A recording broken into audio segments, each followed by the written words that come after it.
திரைப்படங்களை மிஞ்சும் வகையில் கொடூரமான கொலை செய்துவிட்டு உடலை என்எல்சி சுரங்கத்தில் வீசிய நபரை காவல்துறையினர் கைது செய்தனர்.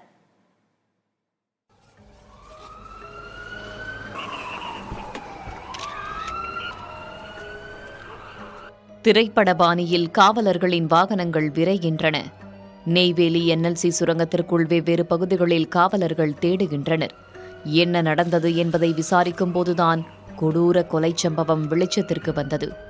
கடலூர் மாவட்டம் வேப்பங்குறிச்சியைச் சேர்ந்த பிரபாவதி கணவரை இழந்த நிலையில் 2 குழந்தைகளுடன் தனியாக வசித்து வந்தார். கடந்த 7ஆம் தேதி வீட்டை விட்டு வெளியே சென்ற பிரபாவதி அதன் பிறகு வீடு திரும்பவில்லை. இதனால் சந்தேகமடைந்த அவரது தாய் காவல் நிலையத்தில் புகார் அளித்துள்ளார். பிரபாவதிக்கு சம்பத் என்பவர் அடிக்கடி தொல்லை தந்ததாக பிரபாவதியின் தாய் கூறியுள்ளார்.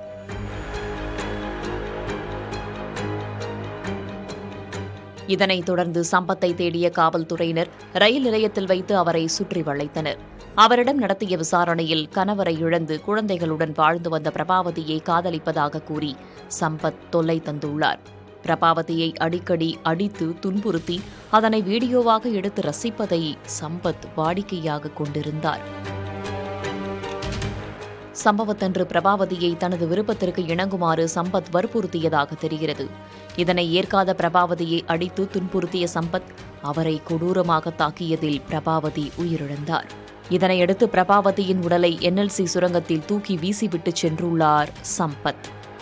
பிரபாவதியின் தாய் கொடுத்த புகார் அடிப்படையில் காவல்துறையினர் பிரபாவதியை தேடியபோது என்எல்சி சுரங்கத்தில் உடல் வீசப்பட்டதாக தகவல் கிடைத்தது.